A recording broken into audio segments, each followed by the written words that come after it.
Bien, amigos, seguimos en Redes y Poder. Ustedes recuerdan y van a recordar siempre el eslogan importante del presidente Ollanta Humala y su esposa Nadine Heredia en la campaña que los trajo como gobierno. La gran transformación. Ustedes recuerdan esa frase, la gran transformación era el mensaje político más importante.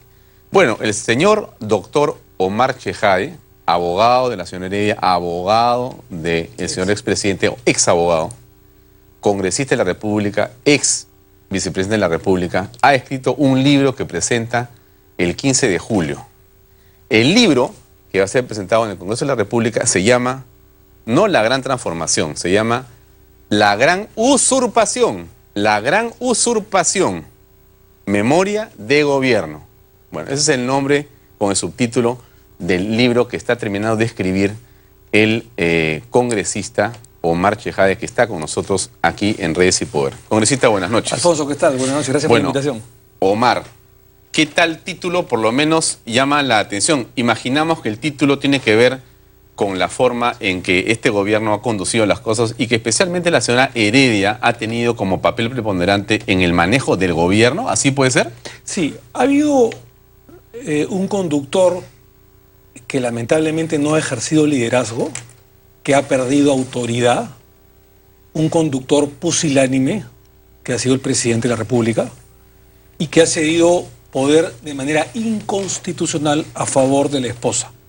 Lo que en un comienzo era una especie de invasión de funciones se convirtió en usurpación. Yo le he denominado la gran usurpación por parte de Nadine Heredia. Y eso de la pareja presidencial que nunca existió, porque es inconstitucional el término, ilegal el término, porque si no también habría pues la pareja congresal, la pareja de regidores, la pareja de alcaldes, se la tomó en serio, ¿no es cierto? Y a partir del segundo o tercer año, ella era la presidenta en funciones, ¿no? Ya, pero eso es una conjetura, es una percepción, son lo que decían los diarios, la oposición política. ¿Por qué tú estás tan convencido para saber de efectivamente que hubo una usurpación cedida por el presidente de la República? ¿Bajo qué, digamos, momentos en la historia que hemos vivido en los últimos 5 años? Porque hemos estado en diversas reuniones, en Petit Comité, hemos visto hechos que los narro en el libro con fecha, con detalle, las anécdotas, los relatos que son deliciosos. ¿Tú en primera persona has estado presente en esos momentos? En muchos momentos sí, y en muchos momentos obviamente compañeros míos, políticamente hablando, muchos congresistas o del cogollo interno de la señora Heredia. En el libro pongo un ejemplo, no voy a simplemente señalar el nombre, porque vamos a dejar el suspenso hasta el 15 de julio, que se presente la gran usurpación, pero un político del cogollo de Ollanta Humala, cuando tuvo una discusión conmigo, ¿no es cierto?, el primer año de gobierno me decía: Omar, acá existe un cogobierno, mientras la señora Nadine Heredia es la que domina el Ministerio de Economía, la Cancillería, el Ministerio de la Producción, de Comercio Exterior, etcétera, etcétera, etcétera. El presidente Ollanta es el que tiene a cargo la seguridad del Estado, la seguridad interna. Ya sabemos cómo terminó la seguridad interna, ¿no? El tema de las Fuerzas Armadas y las Fuerzas Policiales. Hay un cogobierno. Le dije: oye, me parece grave lo que tú estás diciendo, porque tu cargo es muy importante, pero eso es lo que existe. El cogobierno existió los primeros 18 meses, el primer año y medio.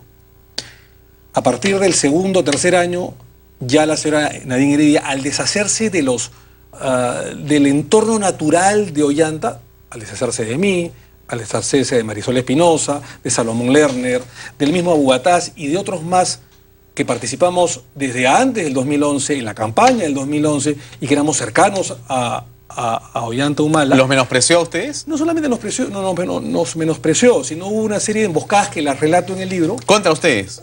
Contra nosotros, uno a uno. ¿Por qué razón? ¿Por qué razón? Porque ella lo que muy hábil trató de hacer es sacar a la gente más cercana de Ollanta Humala, incluyendo incluso a Adrián Villafuerte, para ella reinar y gobernar con la gente que iba poniendo en los ministerios y en los estratos más importantes de la esfera de poder. ¿No es cierto? O sea, ella quería manejar absolutamente el poder. Y lo logra. ¿Y ustedes estaban incomodándola?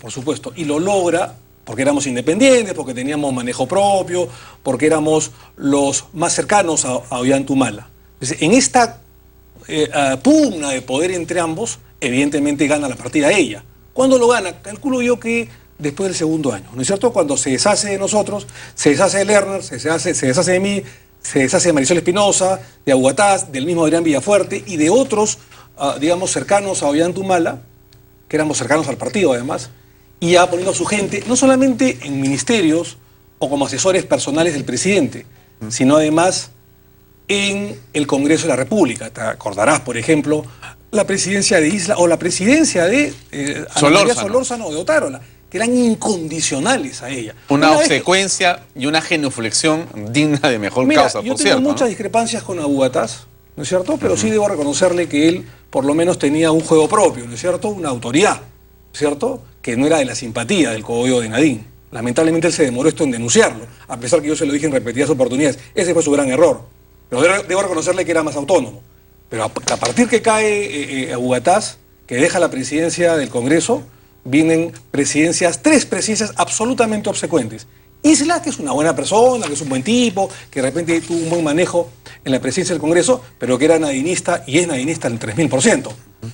Se aumentó la cuota con Otárola y con Ana María Solórzano ya era pues ojos, manos y oídos de Nadine. Es como si Nadine Heredia dirigiera las sesiones del Congreso de la República, ¿no? Lo cuento en el libro y creo que es un relato delicioso, ¿no? Ahora, ¿por qué es que la señora Heredia tenía, según tú, esta, digamos, por llamarlo de alguna manera, desenfreno en el manejo del poder?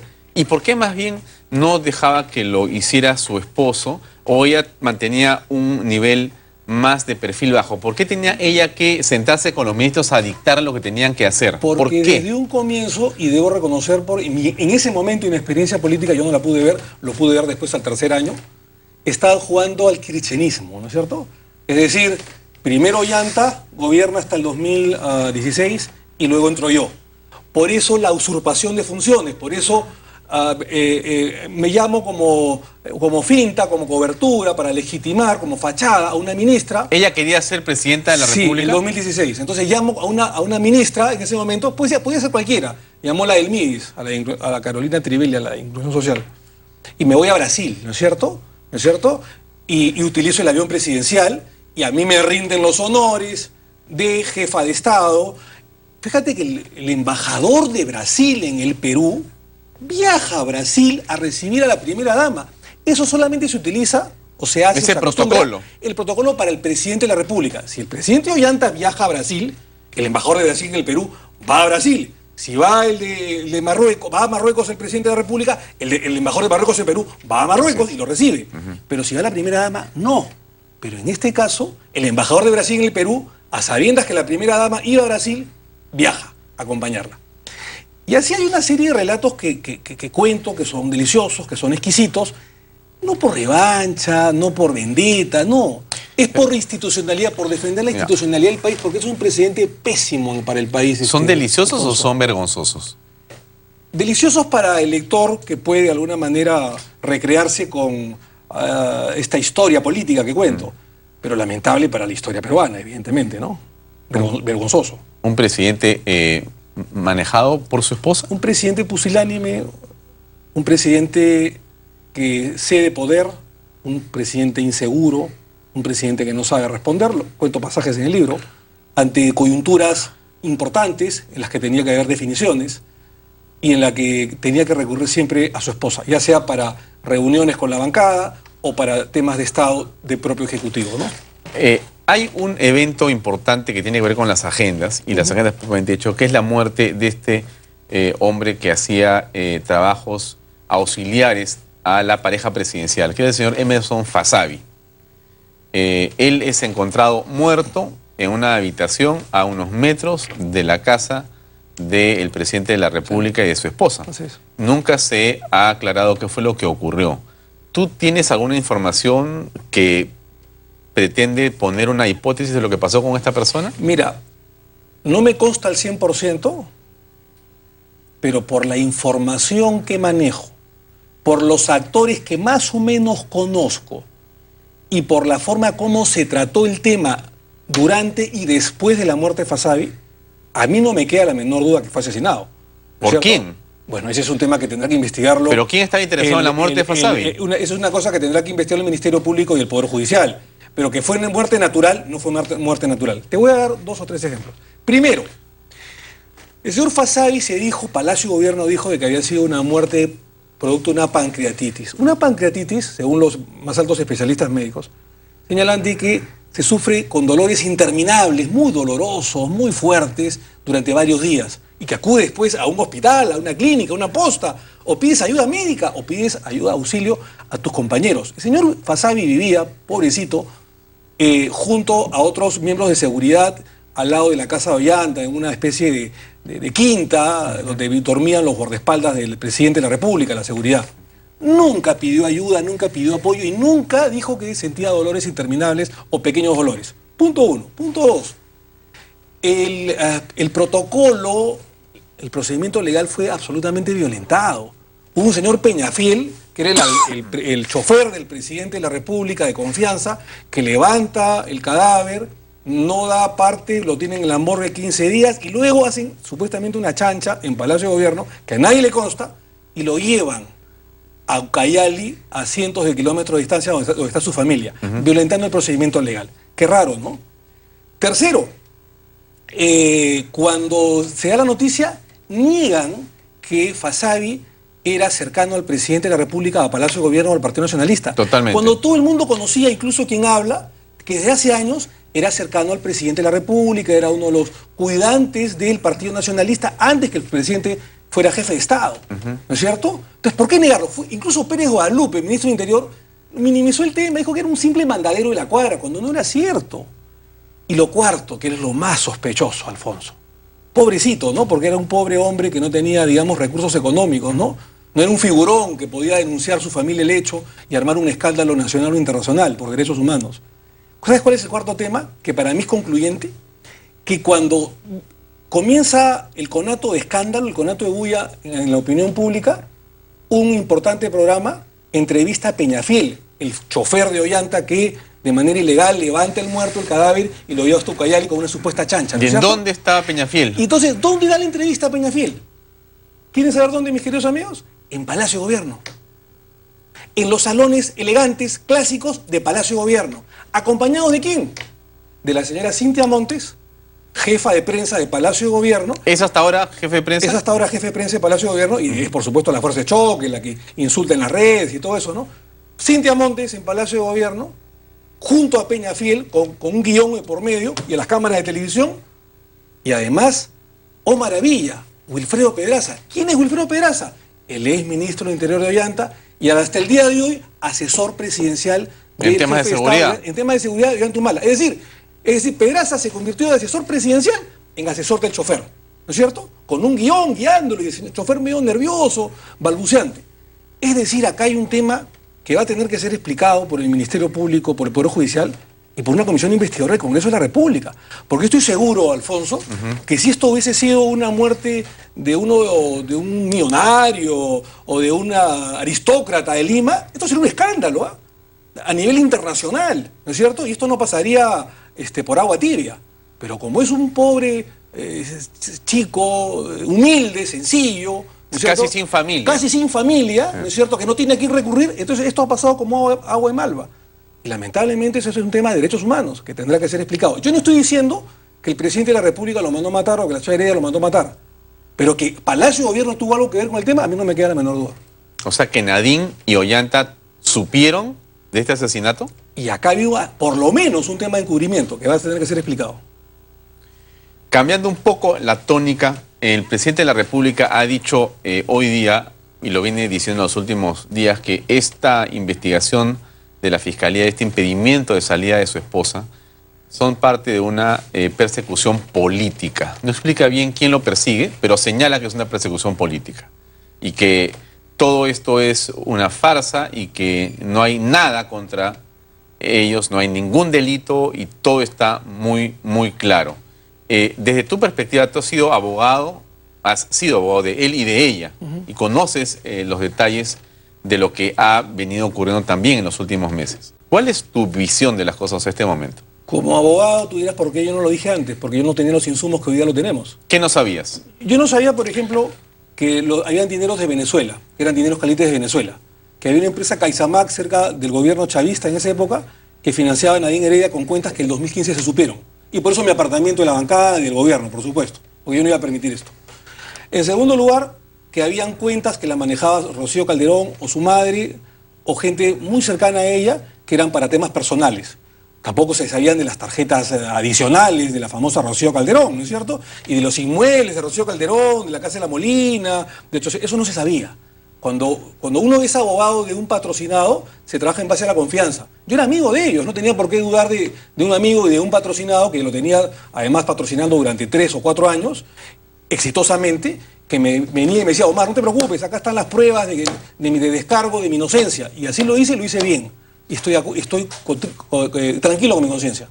Pero lo más importante, que tampoco sabíamos, mi querido Alfonso, y que yo me he desengañado recién el año pasado, y ahí vine mis peleas con Nadine y con Ollanta en interna, y luego después públicamente, es que Martín Belaunde, cuando lo detienen en Bolivia y lo extraditan o lo expulsan a Lima, comenta de que todos los contratos con los cuales Nadine Heredia sustentó las supuestas asesorías para pagar su casa el año 2007-2008, por el cual tuvo el juicio de lavado de activos el 2009, que yo la defendí, esos contratos simulados, lo que dice Martín Belaunde, eran simulados, fraudulentos. Esa información, mi querido, que fue clave para absolverla el año 2009-2010 en la Fiscalía de Lavado de Activos, no se sabía el 2009. Recién se salió 6 años después, el 2015, cuando yo ya no era abogado, sino político.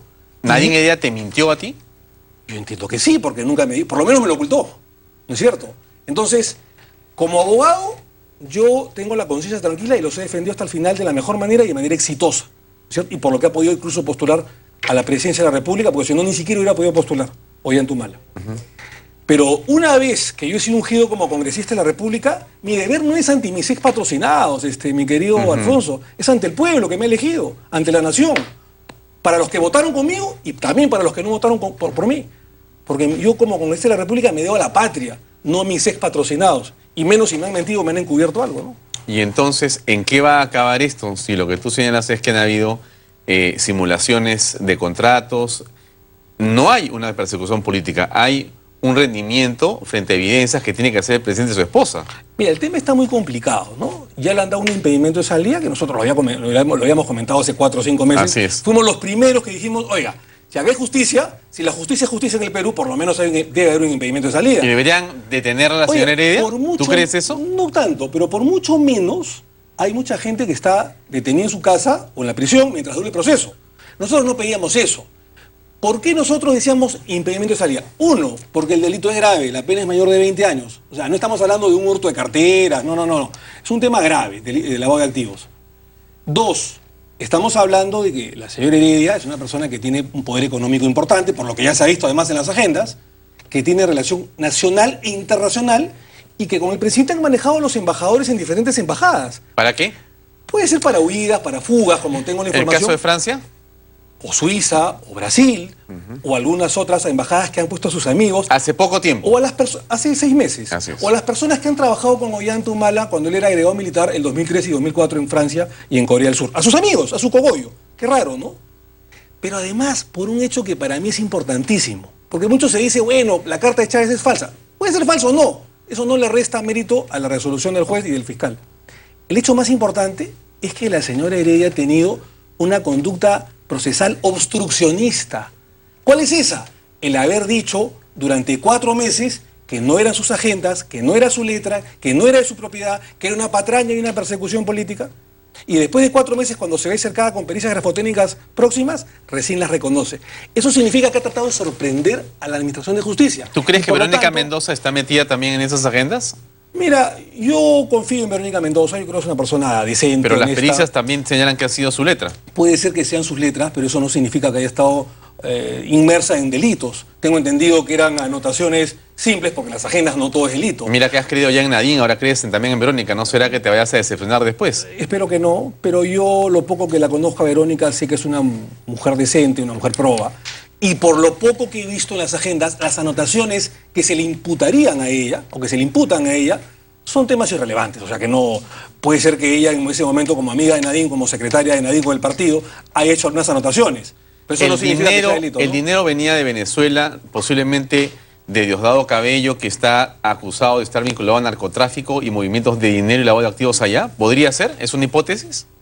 Sabemos que el señor Cabello, desde incluso de Estados Unidos, ha estado muchos años acusado de narcotráfico, pero como hay una dictadura en Venezuela no pasa nada.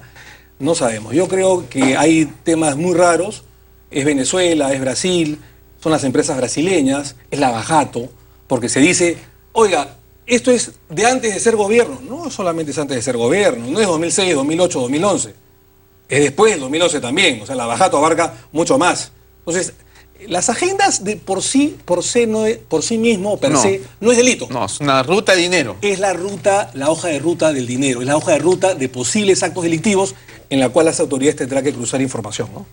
Muy bien, Omar, gracias por acompañarnos. Gracias, estaremos Alfonso. atentos al 15 de julio, el lanzamiento del libro, En el amigos, Congreso de la República. que se llama La Gran Usurpación, con la señora Heredia en el centro de este libro que describe cómo fue que ella usurpó el gobierno en este periodo que termina de 5 años de gobierno del presidente Ollanta Humala. Bien, llegamos Gracias, al final. A ti.